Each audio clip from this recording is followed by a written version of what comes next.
Hey everybody, it's Chris with the Pub Trivia Experience. So with the updated guidance from the SAG-AFTRA strike, and I'm going to put our statement here on after this recording, but this week was originally supposed to be an all movies episode. With the updated guidance and just us wanting to support the strikers, we are going to pull that episode. We will release it once the strike is over. For this episode, you're going to be getting, honestly, two really fun bonus episodes that are up on our Patreon feed. They are two episodes featuring friend of the show Brittany Shaw taking on our very own Mike Mott in literature trivia. These are a blast. You'll enjoy them. They are going to play back to back. Enjoy the show.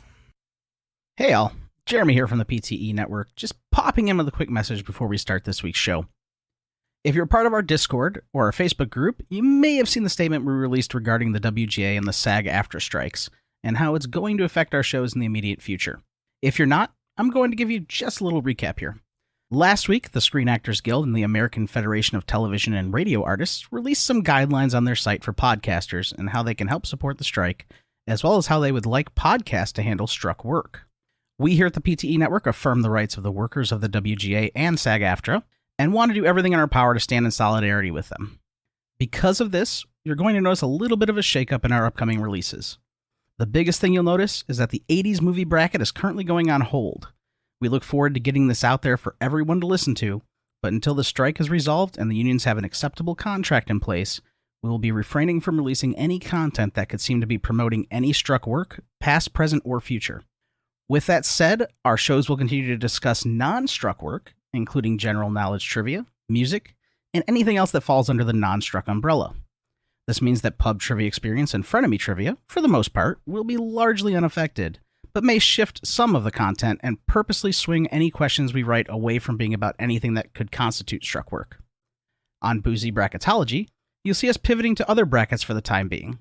We have a lot of fun topics to debate that aren't movie or TV related, and we are shifting our release schedule around to bring those to you sooner rather than when we had them planned for after the 80s movie bracket. We appreciate everyone's continued support and understanding during all of this. If you have any questions, feel free to email us at contact@pubtriviaexperience.com, join us on Discord at ptebb.com/discord, or on our Facebook group, The Lounge, fans of Pub Trivia Experience and Boozy Bracketology. We'll update everyone if and when more information and clarity becomes available from SAG-AFTRA and the WGA. Alright, you're probably tired of hearing me speak at this point, so without further ado, enjoy this week's episode.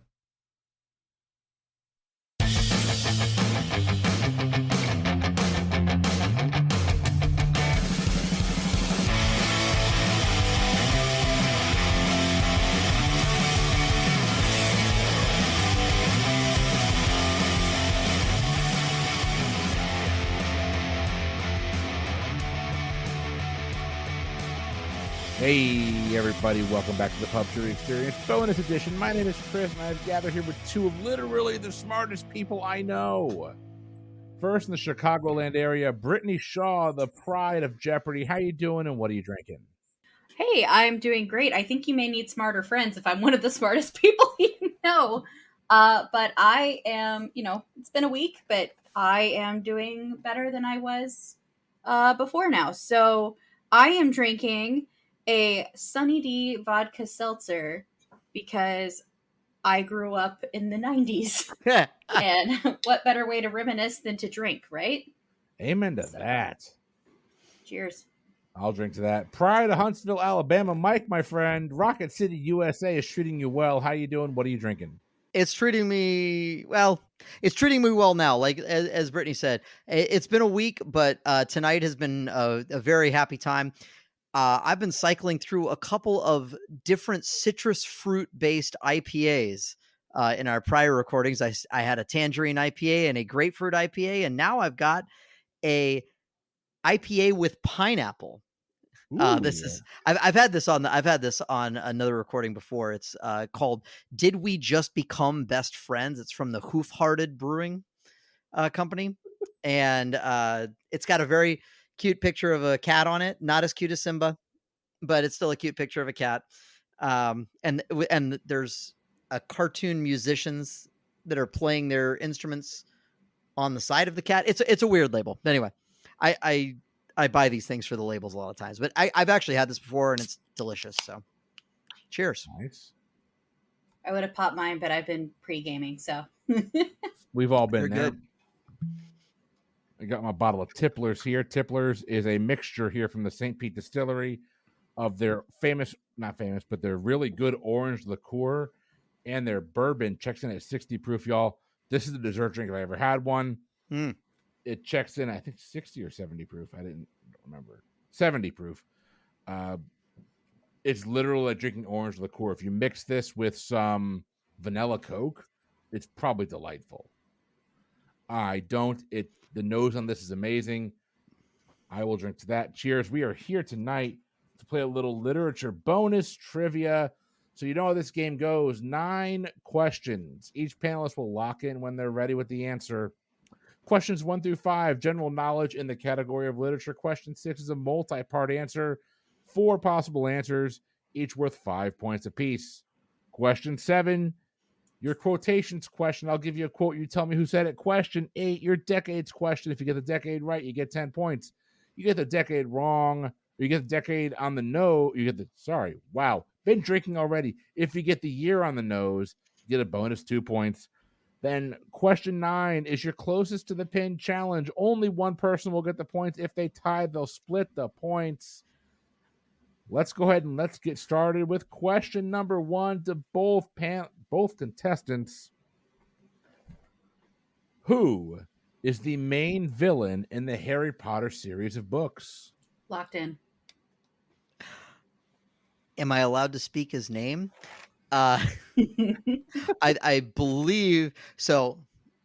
Anyway, I'm not even going to say that because I'd screw up. I'd screw up a bunch of things. I've actually never read the series, but I'm working on it. I'm through the first 2 books, but I have seen the movie series, and I know this is Lord Voldemort. Brittany. Yeah, in the books, the villain is Lord Voldemort, but I think we can all agree that outside the books, J.K. Rowling is the real enemy. So, and fuck her. So it's incredible to me that she just is so intent on torpedoing her reputation the way that she has. Anyway, it's like all you had to do was just not say anything. Right? Literally all you had to do. Lord Voldemort's the correct answer, although I would argue, yes, Lord Voldemort is bad, but I've seen the movies. Dolores Umbridge is worse. She's worse, but she just doesn't span all the books. That's what I was going to say is to me the worst villain, but all I could think of was fucking Dolores Claiborne. That was all I could that was stuck in my head, and I'm like, no, that's a movie based on a Stephen King novel. Like, stop. I just feel so bad because Imelda Staunton did an amazing job playing Umbridge, and she gets so much hate for it because she did such a good job, and she's an utter delight. Oh yeah. Well, it's like the kid who played Joffrey in Game of Thrones. He is supposedly like the nicest human being in the world. Jack Gleason. Yeah, Jack Gleason. Exactly. Like he's supposedly like just this super sweet guy. I say he's a kid. He's probably 30 now, but like just apparently just a nice guy. But he came to a con here in Tampa. Legitimately a nice guy. Absolutely. Yeah. All right. Question number 2, worth 10 points. What Russian writer gave us the novel Dead Souls? Oh, I stumped him. I'll take this as a win. I'm gonna lock in. Mike, over to you. Talk it out. I'm not well versed in my Russian lit. You think of Russian writers, you think of Tolstoy, you think of Dostoevsky. I was trying to pull up the there's probably others, but those are the 2 that I think of. That, and from a title perspective, that definitely says more Dostoevsky. But it's not a title that I associate him with. I don't know that I have anything better, unfortunately. So I'm just going to say Dostoevsky. Brittany, what'd you go with? I'm not 100% sure on what his first name is. I think it's Alexander, but I believe this is Gogol, and I think his first name is Alexander, so I think it's Alexander Gogol. What are you locking in with? Gogol. Gogol. Gogol is the correct answer. His first name is Nikolai. Okay. As soon as you said Gogol, yes, that's exactly right. Yep. Well done. Brittany's got a 10-point lead as we head into question number 3. I'm going to go ahead and anticipate quick logins, probably from Mike alone. But who is the author of the Twilight series of books? Locked in.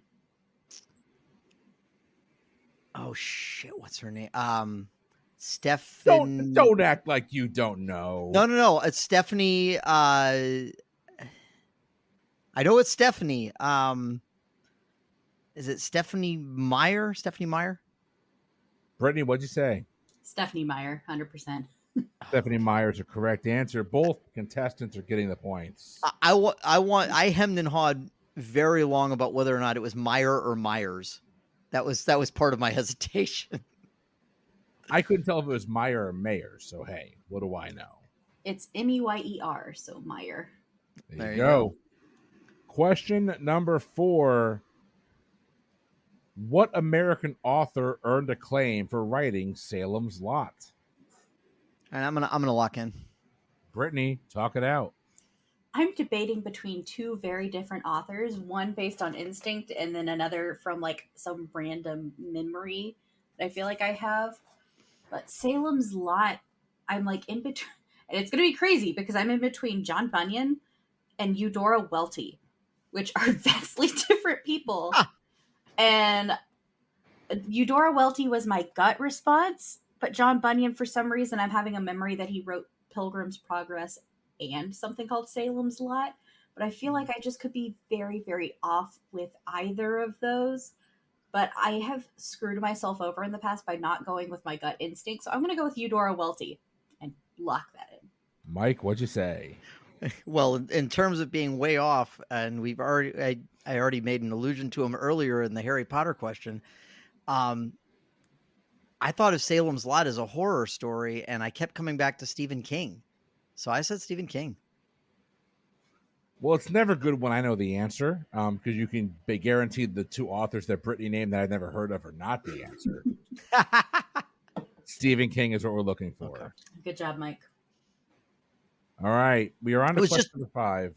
It was a weird question because I didn't necessarily think of Salem's Lot as this is the book that suddenly got Stephen King acclaim.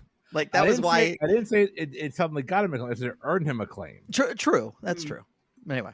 Question number 5.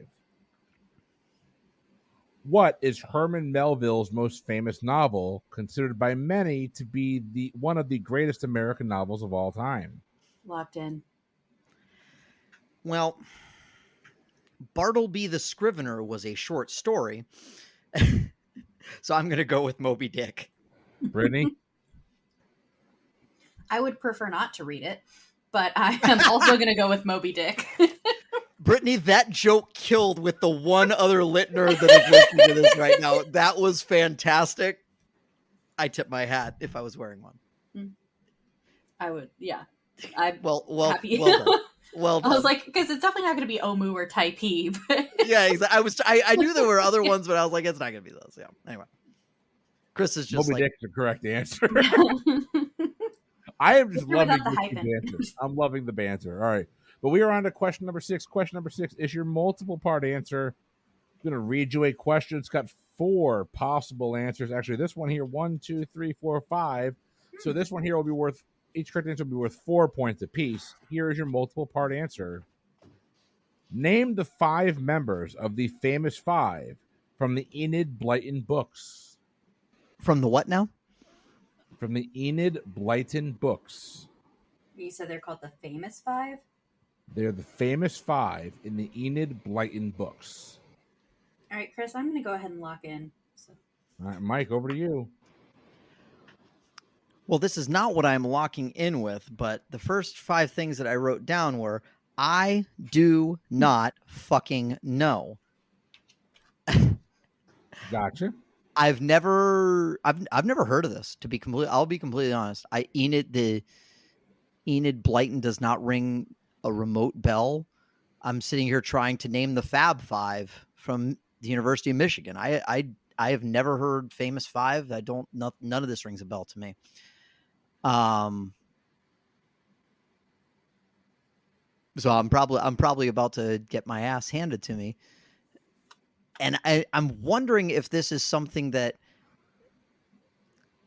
I know and just in a different context, or if it's just literally something that I has never passed across my brain. But I really don't have anything here. I will say Smith, Johnson, Jones, Jackson, and Cooper. I have nothing. Brittany, what did you say? Yeah, I'm glad I'm not the only one who had no clue who Enid Blyton is. I was literally waiting for you to be like, "Oh, Enid Blyton!" Like, so I decided to go with what I think is the correct and only answer of Ginger, Sporty, Scary, Posh, and Baby. Brittany getting the 20 points. Nice. No. but a far cleverer and better answer than what I came up with. Absolutely, I love that. That's great. But Brittany, I thank you for making me feel better, because I'm like, who is this person? Like, yeah, I'm gonna ask Chris to repeat this like it's gonna make any difference. Yeah. And meanwhile, the Bare Naked Lady song Enid starts playing in my head, and I'm just like, Enid, we never really knew each other. Anyway. So the Famous Five is a series of children's books, just so y'all know. Okay. It centers around five children. It does include their friends, but these are the core five. Their core fives are named Julian, Dick, Georgiana, Anne, and Timothy. Okay. No last names are given either on the answer that I have or on their Wikipedia page, so I'm giving you both 0 points. That's justifiably. Fair. I feel like I should have just named hosts from the PTE podcast. Right? You would have gotten closer. Question number 6. Sorry, that was question number 6. Question number 7. This is your quotations question. I'm going to read you a quote. You tell me who you think said it. Notoriously hard on bonus episodes. Indeed. Who said the following quote? Be yourself. Everybody else is already taken. Be yourself. Everybody else is already taken. It's a great quote. Yeah. I'll lock in. All right, Brittany, over to you. All right. So I know I've heard this quote before. I don't know that I've ever heard who said it. But it feels like it's going to be one of those things that's either a really old quote that's back in vogue, or it's a newer quote by a more recent author. So, like, Mark Twain said a lot of stuff that is back in vogue now. But this doesn't really feel like a Twainism necessarily. Maybe a Shania Twainism, but she's not an author. Let's go, girls. Dun, dun, na, na, na, na, na. Fight song. Let's see. But thing about being a woman. But like Dorothy Parker also had a lot of good quippy quotes like that. But this one seems too nice for Dorothy Parker. So True. Very true. So I think I'm gonna go with Maya Angelou. All right, Mike, what'd you say? That's a great guess. So Mark Twain popped into my head, and speaking of Mark Twain quotes being back in vogue, and me speaking of the week that I've been having, I actually wrote on my whiteboard earlier this week the Mark Twain quote: "The human race only has one truly effective weapon, laughter," and then I captioned it as Mark Twain from the Survival Guide to This Project. Because it's just how it's been. So Mark Twain did pop into my head, but I ended up going a little newer. I don't know why this author's name popped in my head. It's entirely possible it's because of the Boozy Bracketology best sci-fi fantasy authors bracket that's going on right now as we're recording this. So it's being posted right now as we're recording this. But the Neil Gaiman popped into my head, and it kind of sounded like something that I could see him writing or saying. So I locked in with Neil Gaiman, but I didn't really have a good leg to stand on. I like that answer though. 2 really good answers. Unfortunately, 0 correct answers. Brittany is actually closer when it comes to older people, older quotations. You're on the right track. This is the infamous and well-known Oscar Wilde. Oh, that actually. Dang, I actually did think of Oscar Wilde, and I was like, nah. That totally tracks. Absolutely. That is a very Oscar Wilde thing to say. Yeah. Well, Absolutely. we got 2 questions left, and we have got a tie ball game right Yes, now. we do. Yeah, We're I'm moving just on to still question reeling. number 8. Question number 8 is your decades question. Here's a chance for one of you to pull ahead. If you get the decade right, you get 10 points. If you get the year right on the nose, you get the bonus 2. That could be the difference maker. Here's your question. In what decade was James Joyce's novel Ulysses published? Ooh. You couldn't give me set. I could give you the exact date. Hmm.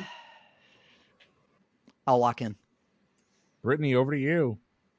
I'm terrible at years.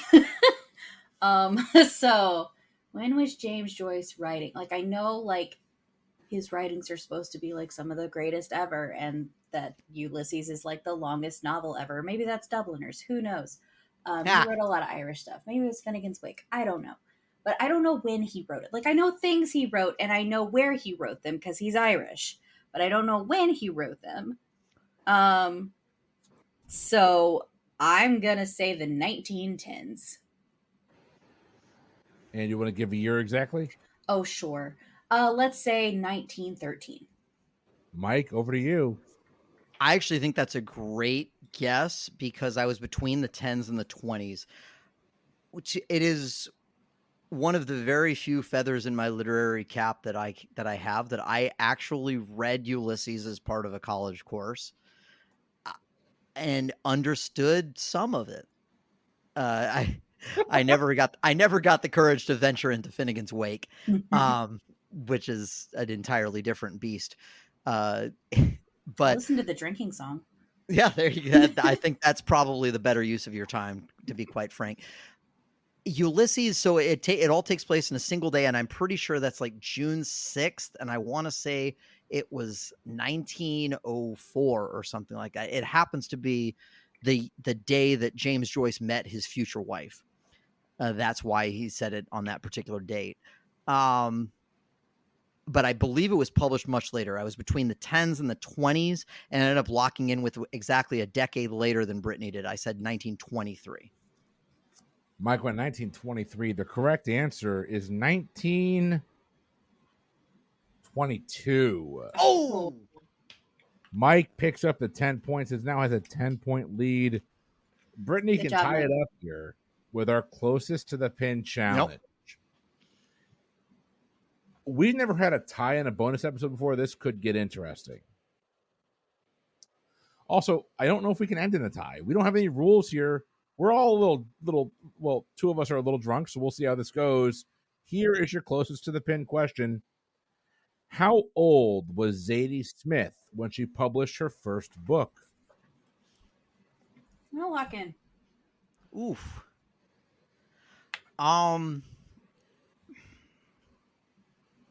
I do not know. Obviously, this is the closest to the pin thing. No one is supposed to actually know. White Teeth has been on my reading list for a while, and I've just never gotten around to it. So I've never read any Zadie Smith. I'm guessing, based on the question, she was probably older, on the older side when she first started publishing. You know what number I really like? Speaking of literary numbers, 42. I like the number 42, so that's what I'm going to lock in with. Brittany, what'd you say? See, I took the opposite tack of Mike, and I thought it was significant because she was younger when she first published her first book. Could be that And too. there was something about the number 16 that was sticking in my head, and so I said 16. Your correct answer. She was 24 years of age. Oof. Brittany has gotten the correct answer. That means we got a tie.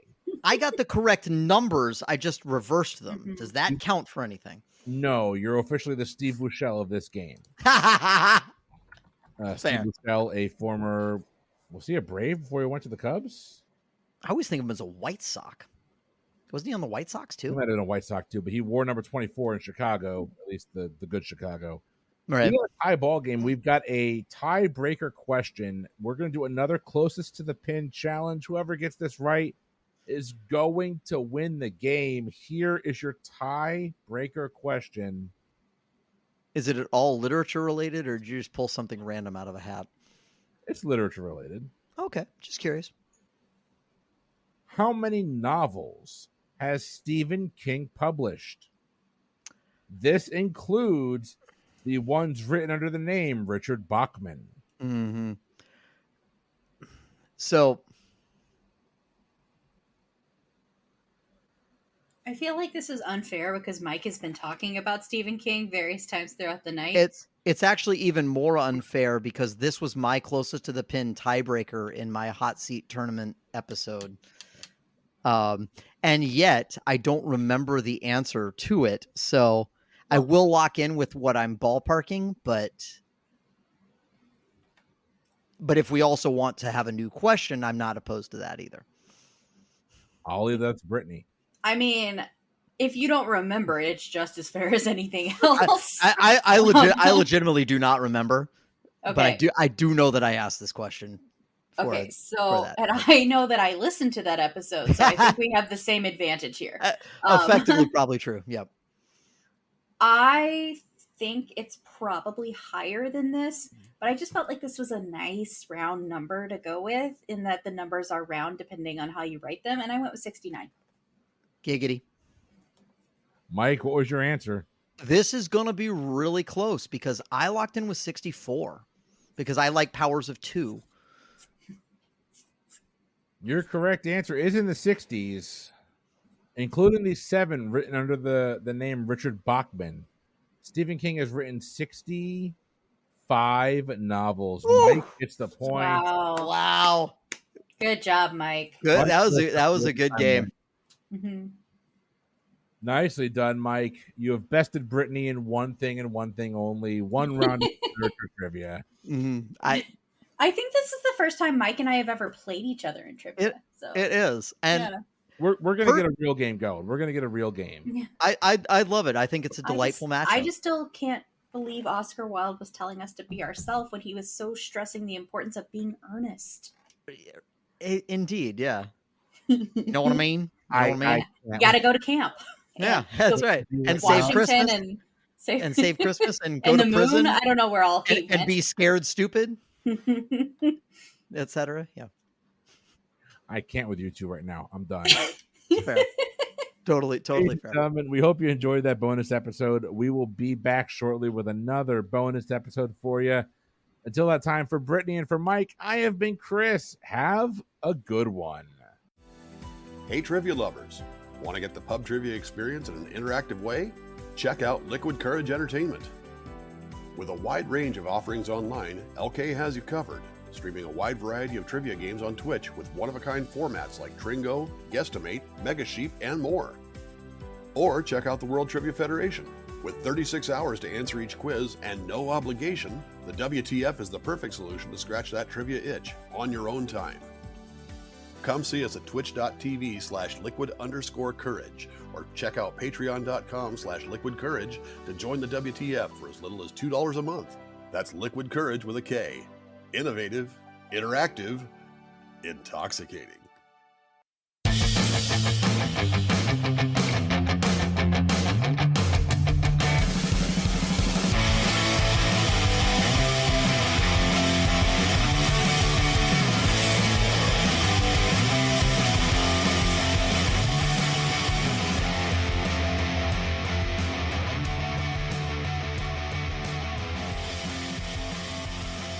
Hey everybody, welcome back to the Pub Trivia Experience Bonus Edition. My name is Chris and we are here tonight. Whoo, that wine is good. We are here tonight to play a little bit of literature trivia. Let's start first in Huntsville, Alabama. Our Jeopardy hopeful, Mr. Mike. Mike, my friend, how you doing? What are you drinking? Chris, I'm doing wonderful. I'm feeling so good. I feel more human than human tonight. So I brought the Catawba White Zombie White Ale. Yeah, you see what I did there. This is a very refreshing, perfect summer beverage, and it's only 5.1% alcohol by volume. So I might have enough coherency to go up against my opponent here tonight. I'll give you a big old Thunderkiss 1965 for that one. Oh, I was just wondering if that beer will go to your head to your head.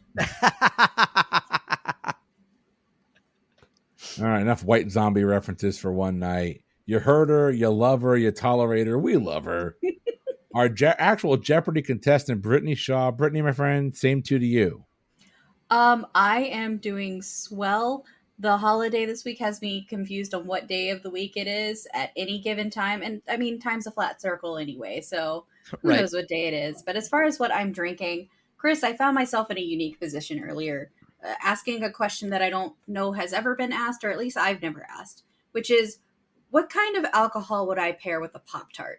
Because I'm trying different flavors of Pop-Tart, and currently I'm trying one that's got some cinnamon notes to it. So I decided that the best beer in my fridge to go with that is from Skeleton Key Brewery, and it is the Migratory Toasted Coconut Golden Ale that features both a coconut and a swallow on there. I'm guessing European swallow by the size. So Europeans don't swallow, from my experience.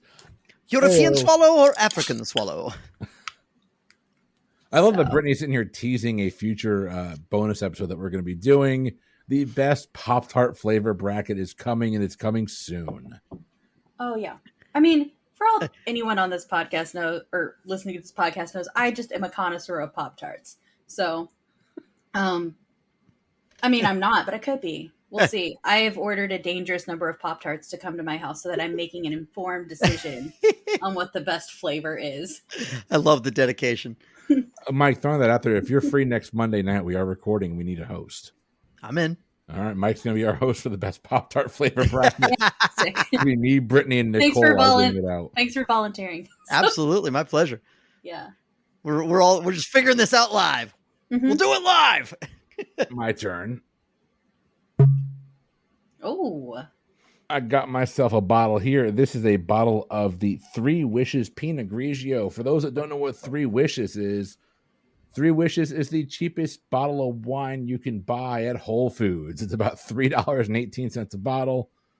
This is they call it their Pinot Grigio. It's actually a Pinot Grigio mixed with their Colombard. Some of those some of those grapes are coming from Napa Valley. The other part of the group coming from Ripon, California. Ripon sounds better for grapes, but that's where we're going. There you go. Well, ladies and gentlemen, we've got our standard bonus episode for you here tonight. 9 questions. Questions 1 through 5. Sorry, questions 1 through 5 are going to be your standard general knowledge questions in the category of literature. Question 6, your multiple part answer. Question 7 is going to be, you guessed it, your quotations question. Question 8 was a decades question. Question 9, you're closest to the pin challenge. Whoever has the most points at the end of the game will be our winner. We'll go over the point structure, but for the most part, 10 points for each correct answer. Ladies and gentlemen, are we ready? Oh, I think so. Let's do it. Let's get All lit. right. Question number 1. What is the anatomical name of Toni Morrison's first novel? Locked in. Toni Morrison's first novel was The Bluest Eye, I believe. Mike's gone Bluest Eye. Brittany, what do you say? Her first work was The Bluest Eye. Bluest Eye is a correct answer. Points for both contestants. As we move into question number 2. Who created the series of books featuring the character Mary Poppins? Locked in. Oh, shit. It's not. The first name that popped into my head was A.A. Milne, and I'm like, no, different Disney property, different series of books, different character. But is it P.J. Travers? I think it's P.J. Travers was the second name that came into my head, so that's what I'll lock in with. Brittany, what did you say? Well, I went by Jeopardy rules and only locked in Travers because I wasn't sure if it was PF or PL. I know it's not PJ. I know it's F or L. I just don't remember. Oh, shit. You're right. It is. You're absolutely right. I just went with Travers. Mike, I'm sorry. You went. Nope. You gave me a full name. You shouldn't have. It's P.L. Travers. Yep. Brittany is going to pick up the points there. Brittany's got a 20-10 lead. We move into question number 3. What was the name of Charles Dickens' last book, which was left unfinished? Locked in. Yeah, I was going to lock it, but. All right, Brittany? So the unfinished one from Dickens was The Mystery of Edwin Drood. I think when they dramatize it now, they actually let the audience pick an ending, clue style. So Mystery of Edwin Drood. Mike. Not only can I confirm that because I was in the musical The Mystery of Edwin Drood when I was in college, they absolutely let the audience pick not only who the murderer is, but they also decide, because it's a very comedic musical, they also let them decide who they feel like there needs to also be a love story in the thing. So the last thing that the audience gets to decide is which two characters are going to fall in love. One of the options is the brother and sister, which was absolutely chosen in one of our performances.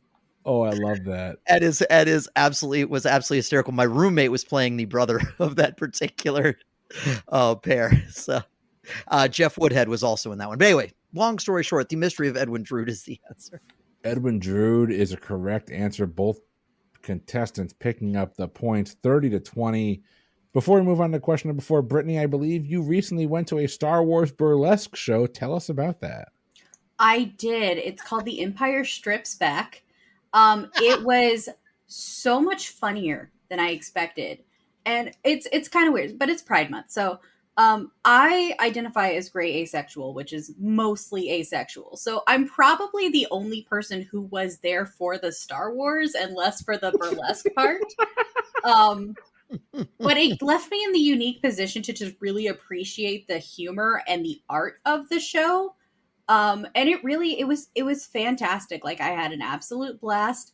I did not know that I needed Han Solo and Chewbacca doing a 90s medley of just dancing and singing, but I needed that in my life. And they did a rendition of I Did It for the Nookie called I Did It for the Wookiee. The Wookiee. Hell yes. Oh, I love that. The only part that really and I was doubled over laughing, was Sheev Palpatine naked on a Death Star to Miley Cyrus's Wrecking Ball. Because the performer of Palpatine was the only one who went fully naked and was the only one who had any sort of prosthetic genitalia going on. And it was definitely like a suit over somebody. And it but yeah, definitely came swinging on a Death Star. And oh, the Wrecking Ball was a Death Star. Well, the Wrecking Ball was a Death Star. And if I don't know if you've seen Anne Hathaway swinging on the Wrecking Ball. Yes, I have. Lip sync. Yep. It was that, but a Death Star, and it just my life was changed in ways I can't really describe. But I had an absolute blast, and if they come touring through here again, I am getting Aaron to come down here so we can go. I'm taking whoever's in town to go with me. Apparently, they just celebrated their 10th year in Australia, which is where they started, but they're doing U.S. tours now. So if it comes to near you, go see it. It's a great time. It's worth your money. The performers are insanely talented, and it's just so funny. Oh my god! And if you're not a Star Wars, I did not give you a heads up on that. I asked you extemporaneously. Oh, you did. You gave You a absolutely complete did. off the cuff answer. Yeah, Off that the was cuff. wonderful. Yeah, no, this was. I had no preparation, but anyone who asks me about that show, I will talk about it with whomever wants to hear about it, and I'll give you even more details than you ever thought you wanted to ask about. Well, good news is that preparations A through G were failures. We're moving on to preparation H. The Mike Myers, Austin Powers reference for you. We're moving on to question number 4. What was the name of the family who Paddington Bear lived with? I can tell neither of you have seen Paddington 2, and how dare you? Yeah, I've never seen either, and I don't know that I've read the book. If you like Ted Lasso, you'll love Paddington 2. You'll feel so good about yourself after watching it. I'm gonna lock in. Mike, talk it out. I have nothing at all. This isn't ringing any bells. I'm going to assume the answer is not Paddington. And beyond that, there's nothing I can eliminate. I'm going to say Windsor. Why the hell not? Brittany, what'd you say? I have to be honest with you. I have written no fewer than 4 questions that have referenced Paddington in my own trivia game. And none of them have ever been about the family he lives with. They're always about like marmalade sandwiches or deepest darkest Peru or the fact that Paddington once threw out the opening pitch at a Cubs game. But something about the name Montgomery, whether or not that's just because it sounds very British or I'm like conflating it with Lucy Maud Montgomery, I don't know. But I said Montgomery. Unfortunately, you both went very British, and this is maybe a British name, but it's kind of more English in general, familiar in the States. It's the Browns. Oh. He's officially a brown bear. Well, yeah, but like Wow. I didn't know it was like by name. But legitimately, in all seriousness, if you like movies, you look at it as a kid's movie. Paddington 2 is a wonderful film. Okay. It will restore your hope in humanity, just much like Ted Lasso does. It is beautiful. I haven't seen Ted Lasso either, so We're halfway through the 3rd season, so we haven't quite finished it yet, but we really No like spoilers. I haven't started season 3 yet. Now that it's all out, I'm going to finish Mandalorian and move right on to Ted Lasso. Speaking of moving right along, we are doing just that. I say things now just to troll Jay Borsum, so you know. Yeah. Question number 5. What was Dick Francis's profession before he took up writing? What was Dick Francis's profession before he took up writing? Yeah, I heard you the first time. Mm-hmm. Do you also know Dick about Dick? I know a lot about Dick York and Dick Sargent. I that's about know it. Francis about Francis. I'm still mad that no one made the Dick Clark reference when Arthur C. Clarke faced off against Philip K. Dick in the fucking sci-fi fantasy author bracket. You know what? I'm just going to lock in. I have no idea why this was the first thing that popped in my head. Maybe it's because it's late and I've had a few, but I'm just going to lock in with a stupid answer. I'm really glad to hear that, Mike, because I won't feel alone when I also lock in with something that may be a stupid answer. But you know what? From the bit of like 40s slang that I know, just from like running across it, I know that dick isn't a term that was once applied to detectives.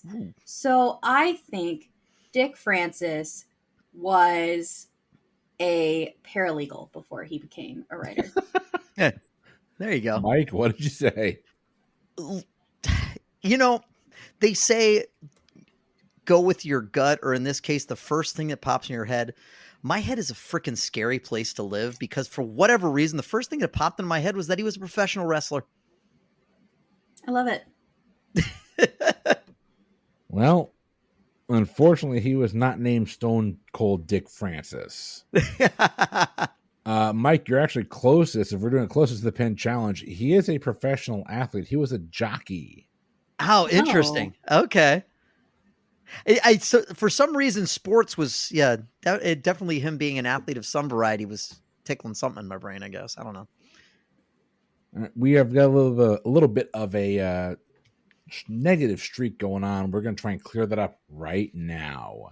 Here is your multiple part questions. You're going to give me 4 answers. You'll get 5 points for each correct answer. Your scores right now are 30-20 with Brittany with a 10-point lead. Question number 6. What are the first 4 words of the Allen Ginsberg poem, Howl? The first 4 words? The first 4 words. I am locked in. This is funny because this was an answer in Learned League not that long ago. It was.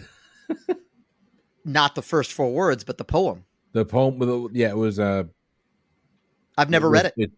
Oh, shit. I know it. I know it exists. It's that Beat Generation thing. Not really an era of writing or a thing of writing that I've been super interested in. So I've never read it.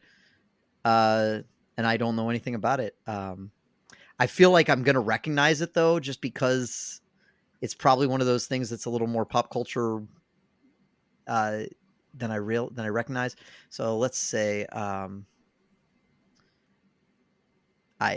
don't know. I don't know a good answer.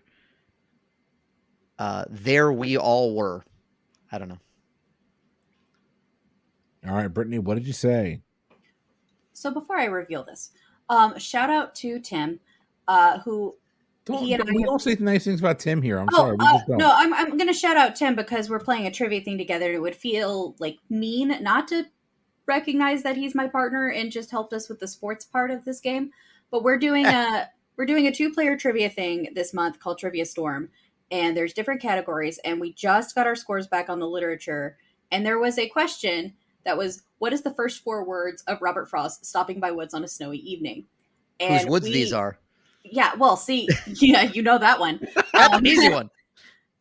So I couldn't get off of Poe, and somehow I combined Poe and I wandered lowly as a cloud. So we went with I think Once we upon a went with cloud? no, we went with while I wandered soft and sweetly as the first line, which is No. I don't know. Like I combined the Raven with I wandered lonely as a cloud. Thankfully, I did not do that here because I believe the opening words to Allen Ginsberg's Howl, and I believe it was even in the Learned League question, where I saw the best minds of my generation. So I went with I saw the best.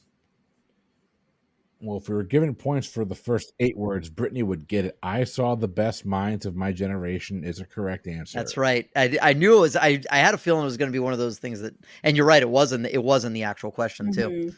I think I saw Allen Ginsberg wrote down howl and didn't read the rest of the question. No, it is a Well 50 done. to 20 to lead for Brittany. Mike needs to sweep this to get to force a sudden death playoff.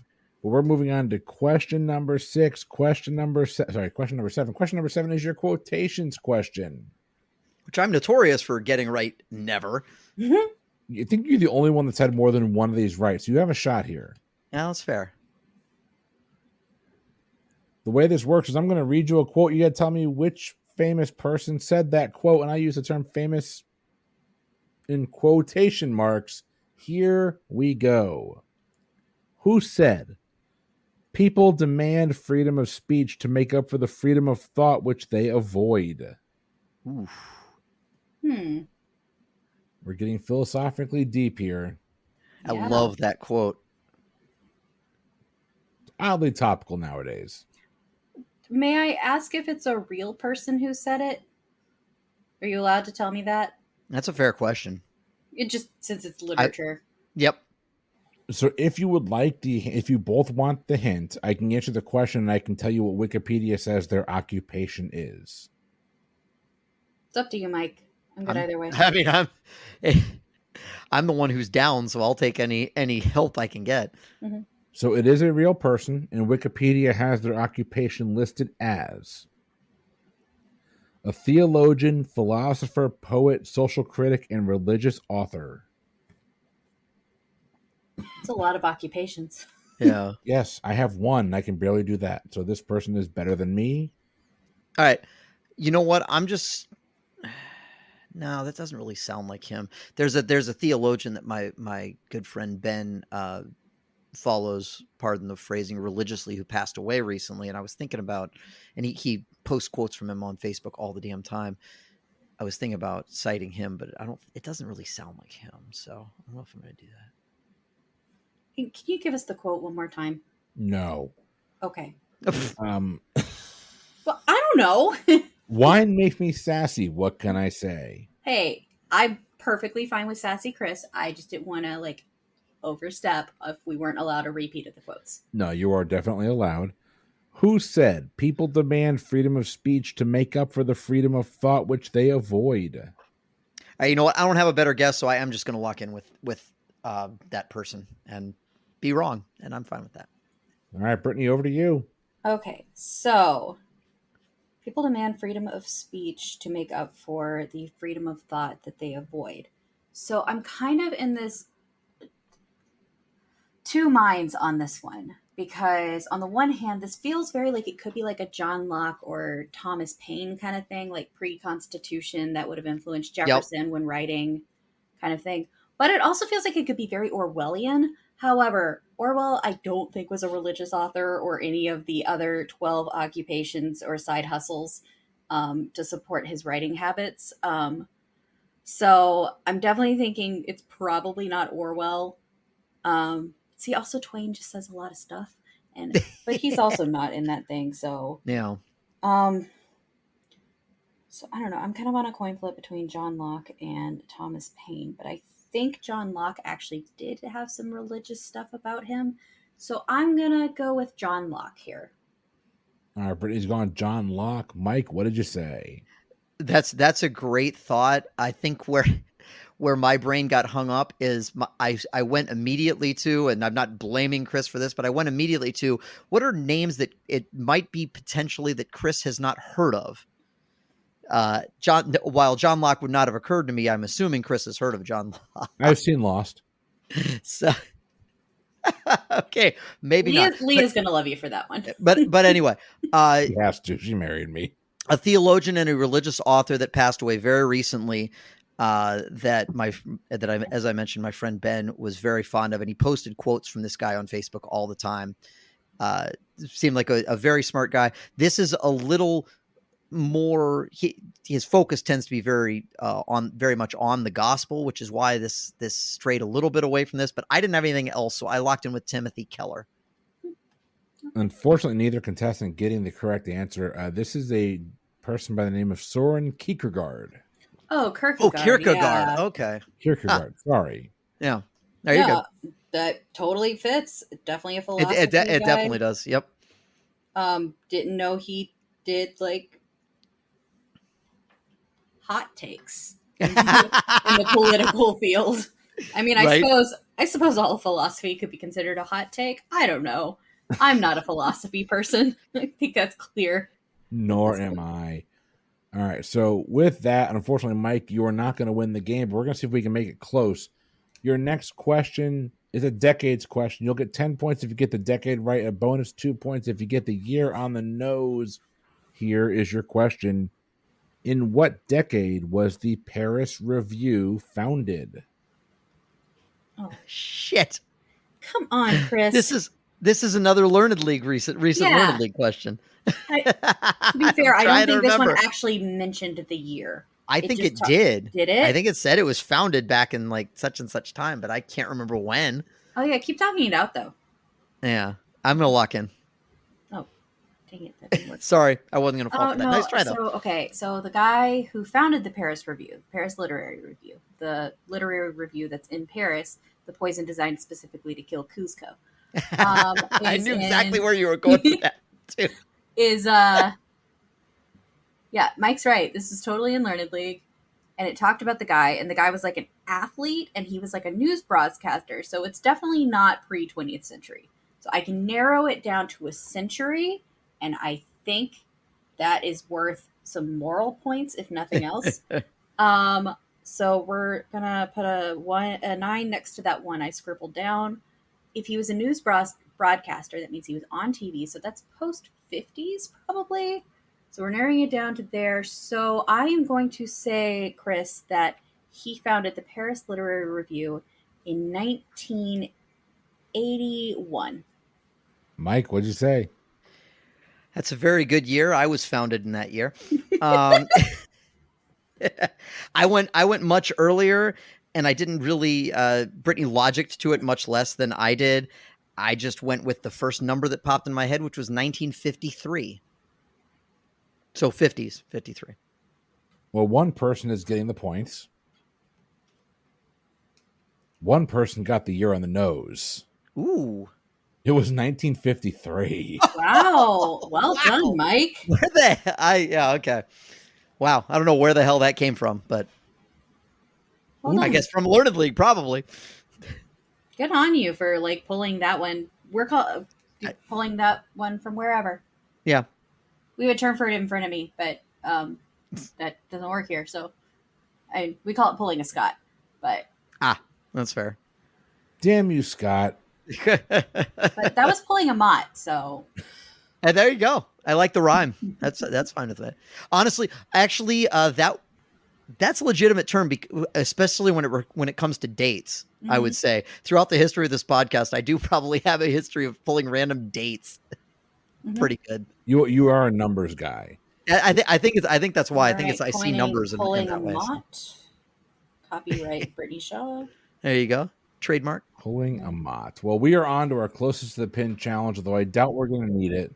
I was going to make an absurdly inappropriate joke about my teenage years, and I'm not going to. But anyway. I would appreciate not having to edit that out. That'd be great. Here is your closest to the pin challenge, although I have a feeling we're going to get this on the nose. How many Harry Potter novels were there? Close. How many books are in the Hunger Games series? Really? The original run. Books. Okay. Yeah. Then locked in. Yeah, locked in. Three. Although they made it 4 movies, but 3.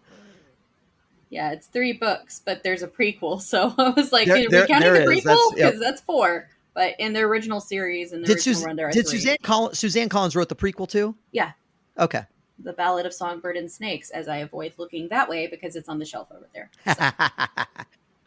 I could also have stuck it on the to be read pile of shame that I haven't touched. Yeah. I did pull a book off of there, and I put a different one Nice. on there. Right. So, it's, yeah. Yeah. So my answer is 3. And What I 3 locked is a in? correct answer. Woohoo. It wouldn't have mattered anyway, but the whole PJ thing is pissing me off. I'm sorry. No. It was you're 100% right. It was like, yeah, I knew it was P something. And as soon as you said it, I was like, it's PL, not PJ. What the hell are you thinking? It faces this way, not this way. Mike will be kicking himself for a while for that one. Brittany, you are our winner tonight. Nicely done. Wow. Thanks. Good I job. think I was a little surprised because I know Mike is very good at literature trivia and always Tonight a you little were nervous. just a little bit better. Yeah. That's right. It all comes down to the old last names only. So Yeah, Exactly. Jeopardy you were rules, introduced as though. a Jeopardy hopeful. that's right. Some advice, which I am woefully underqualified to give. Last names only. Not I'm not mostly not at giving all. it from my own experience because I have a habit of saying the wrong first name. You know, I'm like, oh, I'll give the full name because I know the full name. No, I did So- not. so Brittany, let me ask you, how many times did you audition before you made it? Did you make it on your first one? I don't think you're going to like my answer. So, yes. Yeah. Yeah. I mean, I've so- I've auditioned, like done the in-person audition twice, but I didn't make like- it either time. at the risk of your audience deciding not to tolerate me anymore or disliking me fine. even, so like a lot of people who go on the show, like it's been their lifelong dream. Like I have a friend who was on my tape day. Like we were on the same tape day. She's been working on this for 10 years. She's been like auditioning everything for 10 years.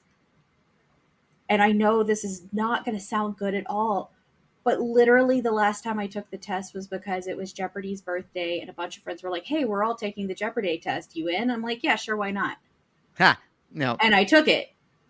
And like, it went my way, but at the same time, like I know it doesn't go everyone's way the first time. Like Rowan, who's become a very dear friend of mine, they said it was their 4th in-person audition before they got a call to be on the show.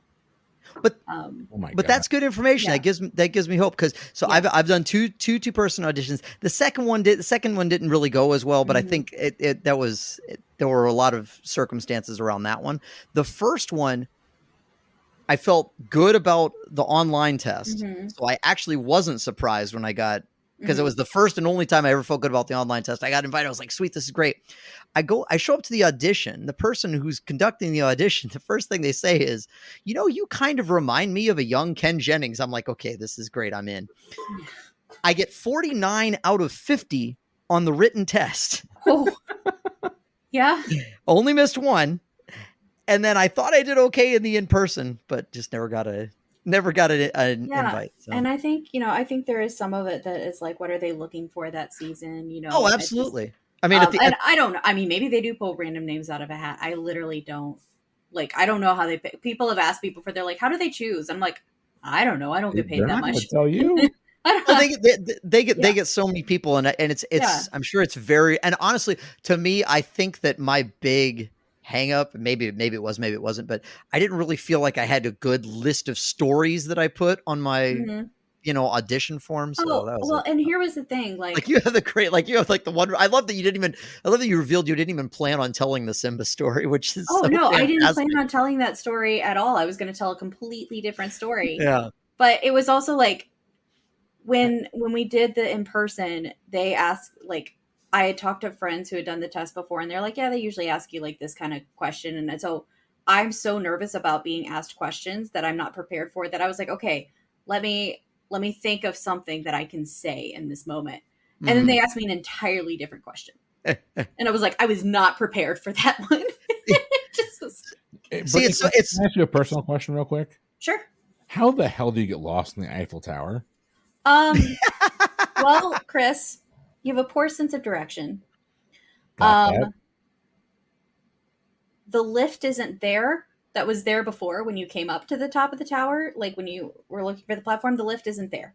So you're looking for the lift. The lift is down on the next level. And then you have no idea where the lift was because it's not super clear. It's a big metal tower. It could be anywhere. So you wander around and then you find the entrance to the stairs and you think, oh, I could go down the stairs at the Eiffel Tower. Going up would be a problem, but going down is perfectly fine.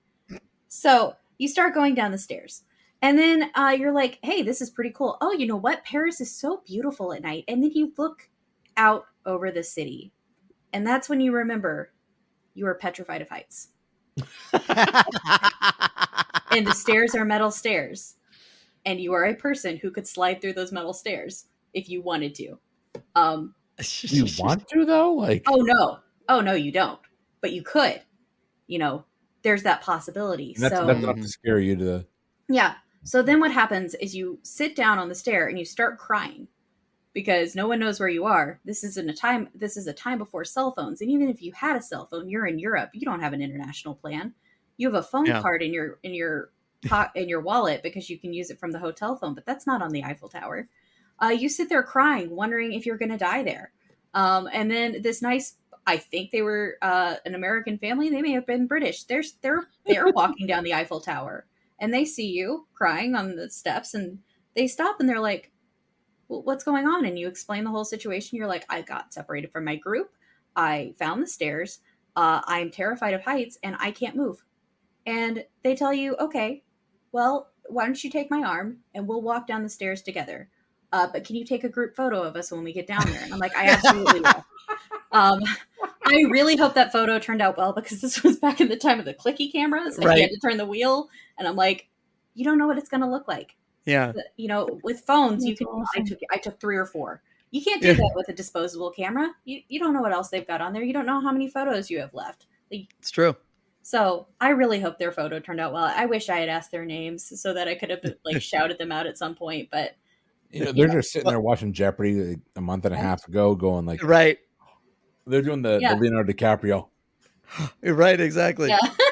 So I just want to throw out real quick for someone who said that they like that you like to prepare for questions that you're, when you don't know what you're going to be asked. That's between that and the Star Wars burlesque show. That's 2 questions that you were just asked, like out of nowhere that you just freaking nailed. I I'm just throwing that out there. You can either ask me on the moment and whatever comes out of my mouth is going to be what you deal with. That's fair. Or if I know a question's coming, I need to prepare. Like I know that I can't go off the cuff for those kinds of questions. That's fair. But if I don't know the question's coming, Yep. You might regret asking me, but I'll answer. I get you. I will never regret asking questions, Brittany. I love it. Absolutely not. I love that the end of this episode went off the rails, but it's appropriate. So these are designed to be 15-minute episodes. We're at 37-minute mark. I know. I'm sorry. Who invited Jeff Woodhead? Come on. Tonight we are all Jeff Woodhead.